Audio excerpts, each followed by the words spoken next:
There's been a bit of a pattern over the past few videos of me telling stories about how I suck at being authentic, I'm insecure, I had a really hard childhood.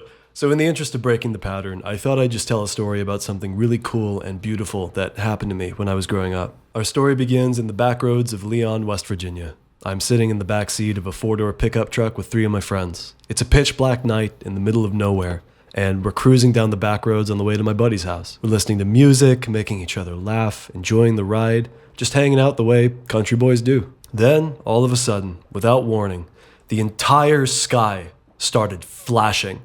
I want you to try and picture this. Imagine you're outside and it is pitch black, and then all of a sudden, not only does the entire sky light up, but it lights up the whole planet around you. And not only does it light up, but it changes colors.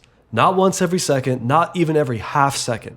It was like the entire planet turned into that banned Pokemon episode that gave children seizures. Over the span of just 1 second, too quickly for any of us to react. It seemed like the whole of Earth and the sky flashed 100 different pastel colors. It took a couple seconds after it ended for us to even react. It happened so quickly. But when we did, literally every single person in that truck jerked forward, staring out the front windshield, and exclaimed, "Holy shit!" But that wasn't all. Only a couple seconds after that, right in front of us, where we all happened to be facing, the most massive shooting star I've ever seen flew from one side of the sky to the other, like a firework if it were 10,000 times the size. Then it faded away just as quickly as it came. This time, there was no reaction.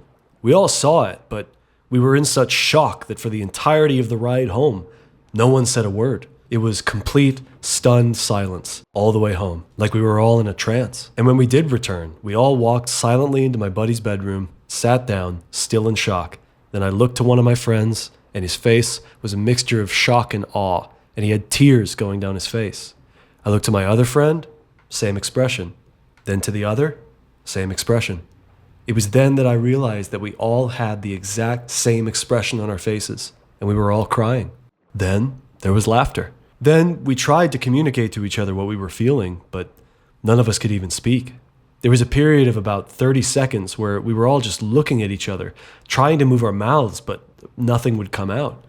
And in a way, it felt like there was some mutual understanding being communicated there.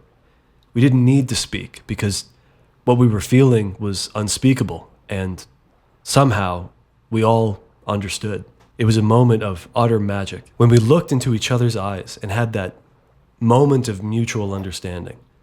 It was nothing short of a spiritual experience. We would later attempt to tell this story to people, but it would always end the same way. We would mutually agree that it was pointless to try because in order to really understand what it was like, you just had to be there. Something we would say to others while smiling at each other. I still don't know what it was that shot through the sky that day. I remember trying to research it, and the best lead that I had was some article about a comet called Comet Ison that apparently made a close call with Earth's atmosphere. But to be honest, I think if an entire comet was headed that close to Earth that it would graze the atmosphere, we probably wouldn't have heard the end of it. You can just imagine all the conspiracy theorists crying about the end of the Earth when there's an actual comet skidding through Earth's atmosphere. I digress. The truth is, I still have no idea what the hell that thing was. But that's what I love about that memory. Someone could pinpoint exactly what object that was, where it came from, its whole life story from its birth to falling down that day. But none of that matters to me. That was a moment that I shared with my friends that none of us will ever forget. And the feeling we felt that day is something that only we get to know. The entire Earth strobing, the fireball shooting across the sky, the spontaneous synchronicity and the mutual understanding, that feeling, that otherworldly feeling that we all shared. Those are the moments that make life feel magic. And you know, I don't think I appreciated those times enough. We were all so young, and what a privilege it was to have my buddy's acreage to hang out at, surrounded by endless forest and nature. We used to have so much fun back then. We'd go out into the forest and chop wood for bonfires. We'd ride on trails in this 4-wheel pickup, and I'd be standing in the back of it, the wind catching my hair as we went through crowded nature trails, dodging spider webs. I miss my friends. I miss the free time. I miss having nothing to do and just making it up as we went along. I could never have known back then just how much work there was in adult life. How impossibly difficult it can be just to get some free time. I can't remember the last time I hung out with someone just to sit around and do nothing. come up with what we're doing as we're doing it. And to be honest, I don't think hanging out with people on the internet counts. I've had a lot of cherished internet friends. Hell, I even married one, but I'll take the most boring hangout in real life over the most exciting hangout online any day. But it's okay, because that's life. There's a universe where I don't move away from my hometown. I get a place of my own and I just spend the rest of my life hanging out with my old high school pals. I don't think there's anything wrong with that universe, but I guarantee you all that version of me is thinking is, man, I wish I'd done more with my life. That's just how it is with desires. When you get what you want, you don't want it. Take this YouTube channel, for example. All I want in the world is for my YouTube work to connect with people, as many people as possible, and for it to somehow turn into something that can financially sustain me so that I can do nothing but this all the time for the rest of my life. And I will bet you anything, if that ever actually happens, eventually I'm going to say to myself, man, I miss when I was just a nobody and no one knew who I was. It was so much easier and chiller back then. I miss working really hard and striving for the possibility of the dream one day. See, that's what growing up has taught me. That no matter what you do, there's always going to be a hair in the soup. You're always going to wish things were different or better or whatever. Then when you get it, you just end up wanting something else. That's why living for the moment is so important. Because if all you ever focus on is what you don't have or what you lost in the past, life just never gets good. Every single one of my friends from high school had to move on, and so did I. We had to build our own lives, whatever that may look like. And for me, it meant I had to leave everything I ever knew behind. Don't get me wrong, I was very happy to leave a lot of my life behind, but I miss my friends. I miss that time in my life because it was so easy, because there was basically an infinite margin for error. I could be as stupid as I wanted to and nothing bad was going to happen. Now, I'm 30. I'm a married man. I've got endless responsibilities, and the concept of free time just feels like some impossibly distant idea. But again, it's okay. The more we strive to achieve in life, the more sacrifices we have to make. I'm not a victim of anything other than my own desire to be the best person that I can be.